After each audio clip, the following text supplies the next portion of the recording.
Welcome to Fun is Fundamental. Fun is Fundamental is a podcast for those who realize that the enjoyment of life is about having something deep in our souls which lights our fire. It's for those who maybe have lost that fire and feel like they are missing out on the pleasures of life. In each episode, I will share recent fun activities and focus on why having fun is essential for good health. I'm your host, Alenia, and I invite you to take this journey with me and join the pleasure-seeking movement.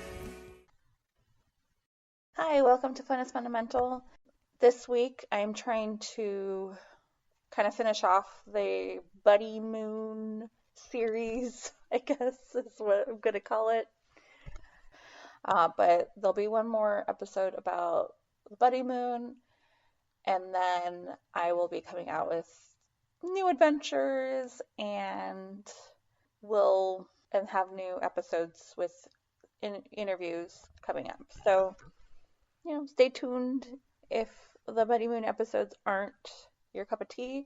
But in this episode, it's pretty honest and heartfelt. So I hope that you enjoy it or you get something out of it.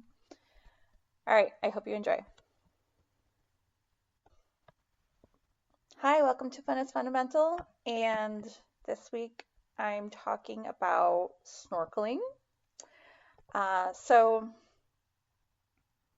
on our Buddymoon trip, I really wanted to try snorkeling, but I have a fear of water.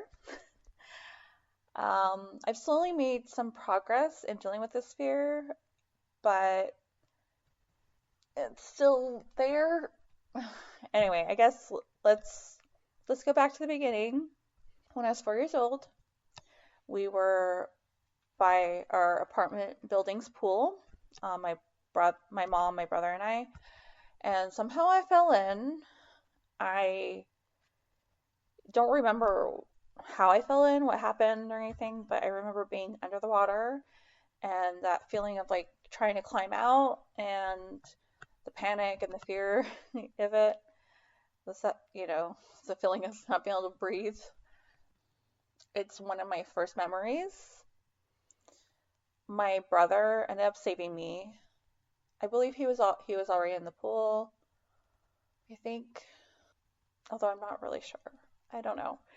Anyway, I already thought of my brother as the coolest, and he was 10 years old, and I really admired him so much. But then he also became the person that saved me. And so, he was my hero, and, really in my eyes, he was like the best person, kind of thing. But, anyway, this isn't a story about my brother. That's for another time, I guess.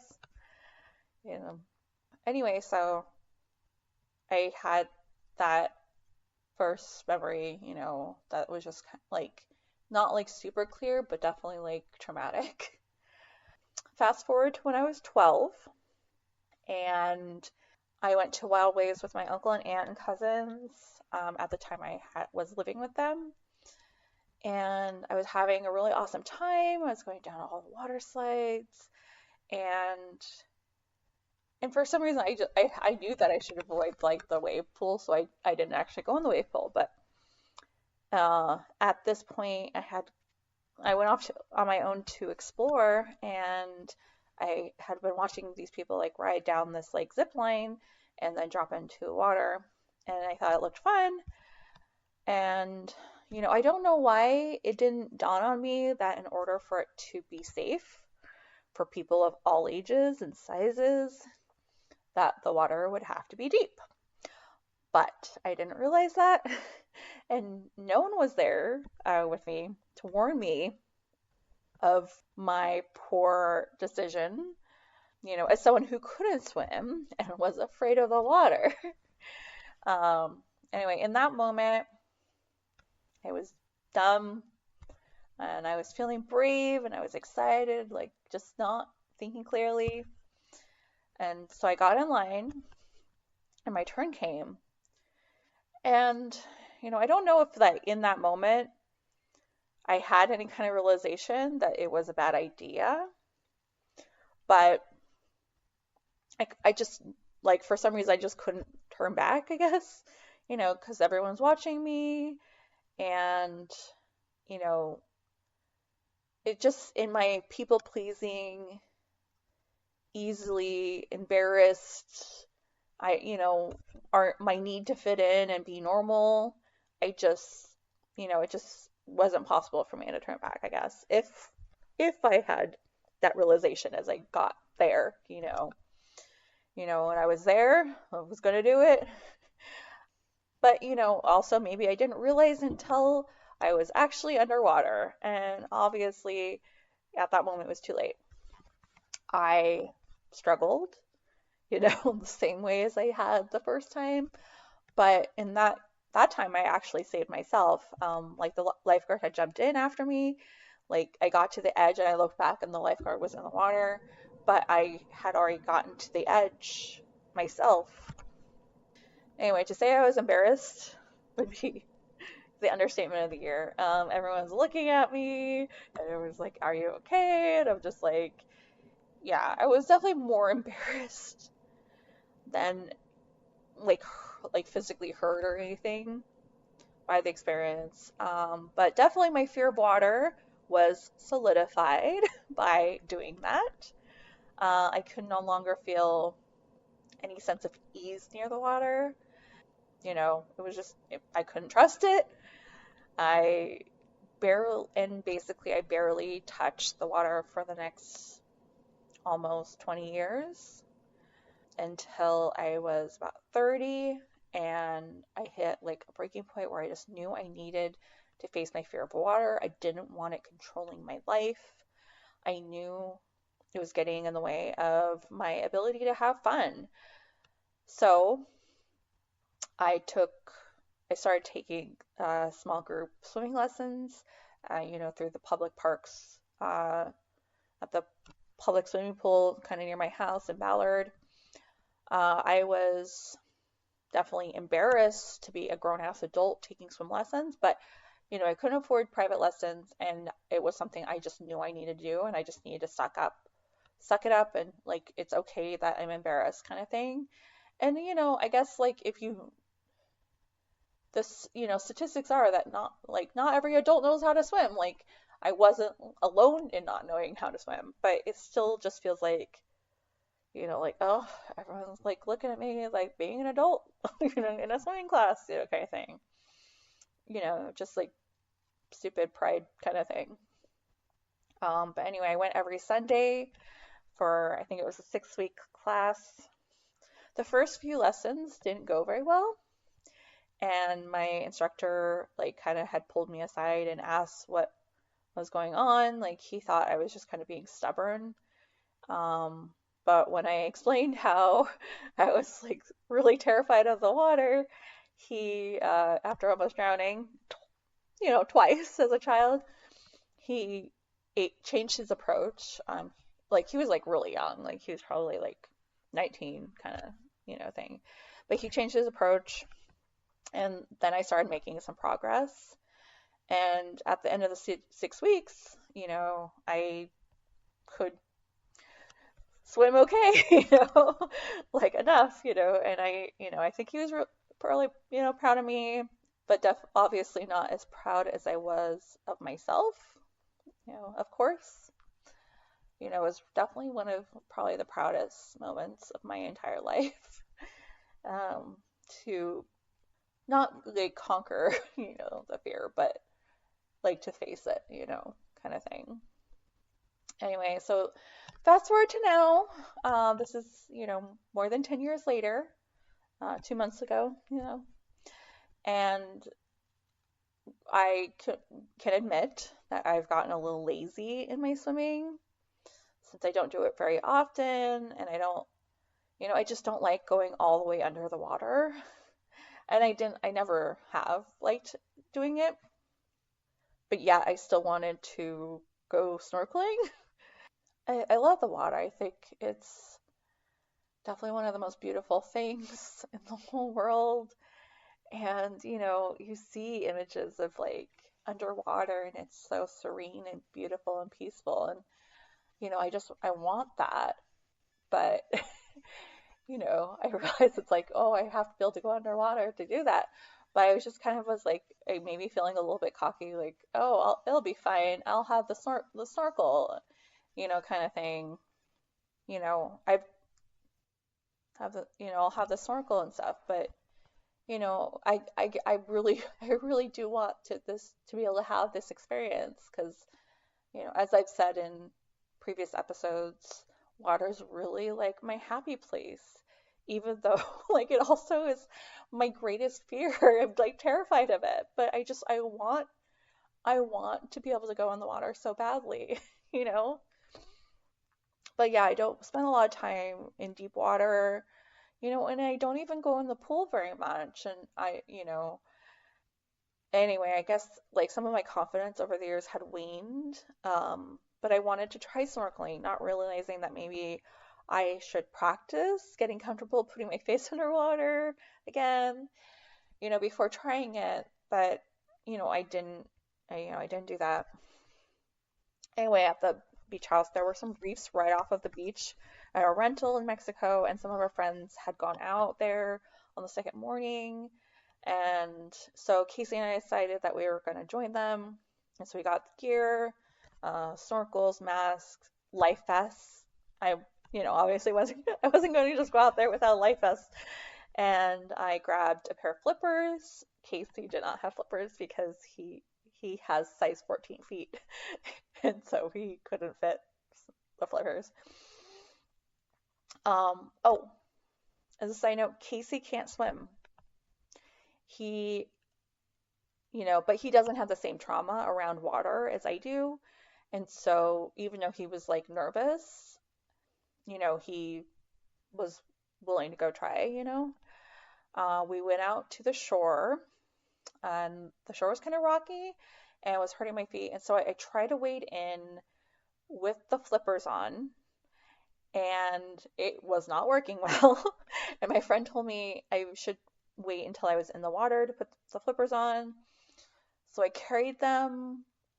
I tried to carry them through the waves with me. It was very awkward. The waves were pretty strong, and it kept me pushed back. It was really a struggle to get into the water. Eventually got in, but they were definitely like kind of like a lot of pull. Anyway, between the struggle to get in and the struggle to try to get the flippers on, I just started to feel kind of uncomfortable, not very at ease. I mean, quite frankly, the image of me trying to put the flippers on, it would have been comical if I hadn't been feeling kind of scared. I kept like going in these circles as I tried to bring like my hand, my foot, and the flipper into the same place to put it on, and I just kept on making these circles. But instead, it just made me feel more uneasy. Uh, then there was also like the salt water had gotten my eyes when I was trying to get the mask on, and my eyes were stinging. Anyway, between everything, I was starting to feel claustrophobic with the mask on, and then like not having control because the water like was in these waves, and even though it's floating, I started to kind of feel panicky, and it was really some of the worst anxiety I have felt in years. And I just was like, I knew I just couldn't go in because I was just like, I didn't want to be out in the water, like kind of far from shore, and like having a panic, like if started having a panic attack, kind of thing. I just knew that it would be a bad idea to be out there if I was panicking. And so I went back, and I made my way to the shore, and I was really disappointed in myself, but I also like knew that was the right choice, and felt like embarrassed. But I just hate like having to feel like I have this thing that controls me, kind of thing. Um, to have like this deep fear from this trauma, that happened. But fear isn't rational. And, even though like there was like this part of me that's like, like no, like knowing like it's okay, I'm safe, but also being like, you know, in my body, I was just like, get out of this situation, kind of thing. And so I don't know, like it's like one of those things where it's like I felt disappointed in myself, but at the same time, like it just felt like it wasn't the right time. Like I made the choice that I needed to in that moment, kind of thing.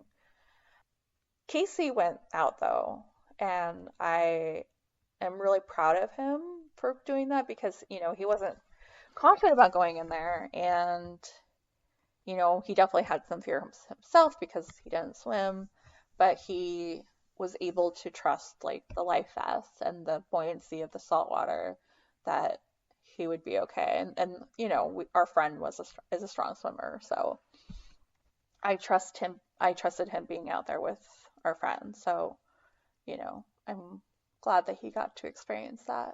Uh, and I, obviously wish I had been able to, but it's okay. Ultimately, you know, it's not the end of this journey, so I know that I can have another chance.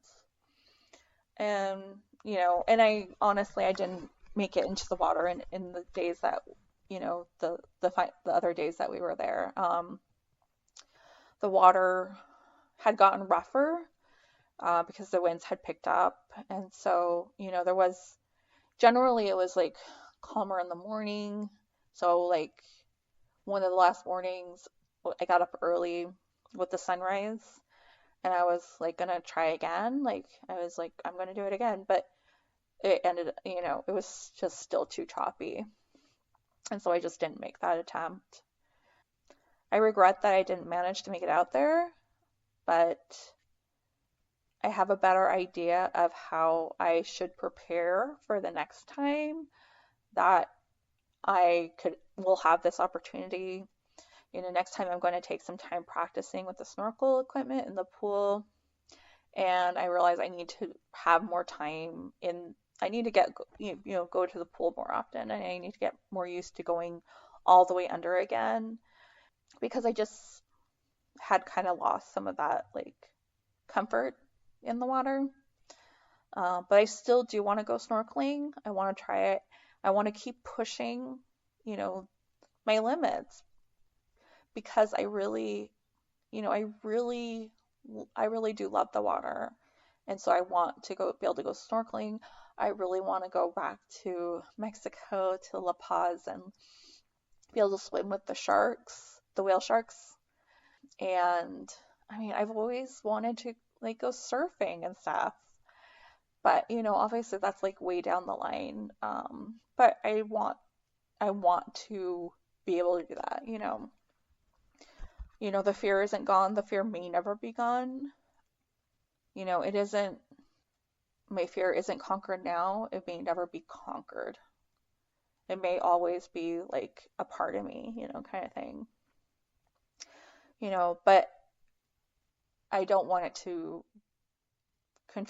completely control me and defeat me, and I want to keep on pushing pushing it a little farther away, a little farther away, a little farther away, like that it's not going to consume me, and like obviously, like it's okay to have a little bit of fear of the the fear of like, oh, I'm going to respect the water because it can kill me. There's a smart kind of fear. There's a survival kind of fear.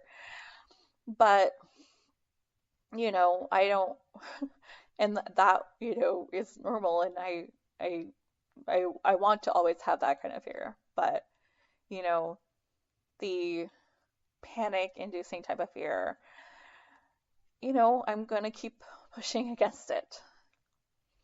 So, that being said, my bucket list is filled with water related adventures. And so I'm going to keep pushing. And even though this endeavor wasn't a success, I'm not going to give up. And I've learned from the experience. And isn't that kind of the point of living, that we continue to grow and expand, and we need to keep pushing. Life is messy and imperfect, and your plans don't always play out as you intended, but you just keep showing up and trying and fighting, and I'm I'm gonna keep fighting, I'm gonna keep fighting this fear of water and not let it consume me. My fear definitely won this battle, but I know it's cliche, but it's like, oh, I'm not gonna let it win the war, right? And sorry, that's cliche. I definitely kind of had a little cliches at the end of this, but I'm a believer that some cliches are true and they're for a reason. They become cliches for a reason. And I just wanted to be authentic and honest, and I'm not always that clever. I'm not a writer, kind of thing. I'm not a poet. And so I'm just using my clunky kind of words to convey that my fear didn't beat me, even though, I couldn't succeed in this task. So, anyway, I guess that's kind of all I wanted to say about this. It wasn't necessarily a fun experience, but I'm glad that I experienced it. I'm glad that I did it. I'm glad I tried. So, you know, we can't win them all, right? Anyway, just even talking about this like feels heavy and difficult. But, I guess I just wanted to be honest, and share my struggles with this part of my life and stuff like that. Anyway, I'm gonna sign off for the day. I hope you have a good week and that you subscribe and rate, and if you would please write me a review, that would be really helpful. Anyway, I love you. Conquer a fear, I hope, sometime. Or push a fear. You don't have to conquer it, just like challenge it, right? Do something fun this week and continue to grow and be awesome. All right, I love you. I'll see you next week. Okay, bye.